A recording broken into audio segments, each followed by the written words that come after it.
maayos na relasyon sa pagitan ng landlord at tenant ay nagsisimula sa understanding sa kanilang responsibilidad at karapatan. Kaya sa bidyong to, isi-share ko sa iyo ang essential rules para sa landlord at tenants para sa maayos at stress-free na pagpapaupa. Hi, I'm Len Hagoba, na 7 taon nang lumalaban sa mundo ng rental property business. From 2017 to 2021, medyo maayos naman ang takbo ng negosyo kong apartment. Until 2022, na binagsakan ako na napakaraming problema sa maintenance, late payment ng mga tenant, at walang-wala na rin ako noong time na yon. Kaysa sukuan ko ang negosyong ito at ibenta, mas pinili kong ilaban at i-innovate. Kaya eto na ang mga unit ko ngayon, ang Len Transient House dito sa Lucena City. I-share ko na sa iyo ang essential rules para sa landlord at tenant. Para sa landlord, responsibilities at best practices. First, ito dapat ang tandaan ng mga landlord. Number 1, siguraduhing ligtas at maayos ang iyong rental property. Panatilihin na maayos ang mga unit mo. Siguraduhin gumagana ang mga utilities mo tulad ng kuryente at tubig.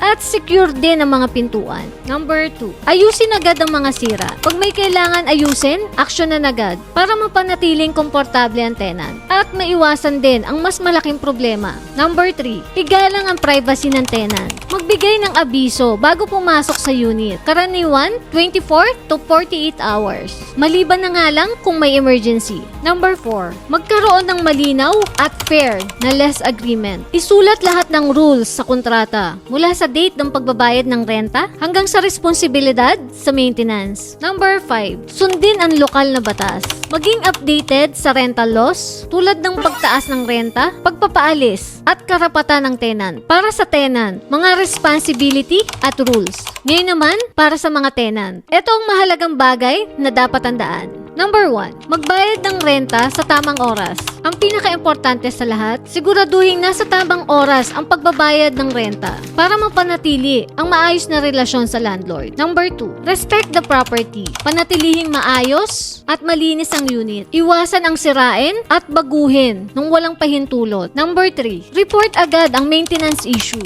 Sabihin agad sa landlord kung may kailangan ayusin para maiwasan na rin ang mas malaking problema. Number 4, igalang ang mga kapitbahay. Iwasan ang sobrang ingay or gawain na maaari makasagabal sa iba. Number 5, sundin ang mga rules sa kontrata. Sumunod sa mga patakaran sa kontrata tulad ng pet policy, parking, at dami ng bisita. Pinaniniwalaan ko na para maging maayos ang relasyon ng tenant at landlord, komunikasyon at respeto ang susi. Kaya landlord, pakinggan ang concern ng mga tenant. Tenant, maging tapat at maagap sa inyong mga responsibility. Malaking bagay ito para sa maayos ng pagtutulungan. Kung may input kayo, paki-comment nyo na lang po sa baba. Pwede rin po kayong mag-join sa group na binuo ko, ang Real Estate Buddies. Welcome po kayong mag-ask ng question dyan kung nakaya kong mag-manage at solusyonan ang problema sa rental property business. For sure, ikaw kayang-kaya mo rin. Basta lagi nating gagalingan, sipagan, at magpakatalino pa tayo. See you on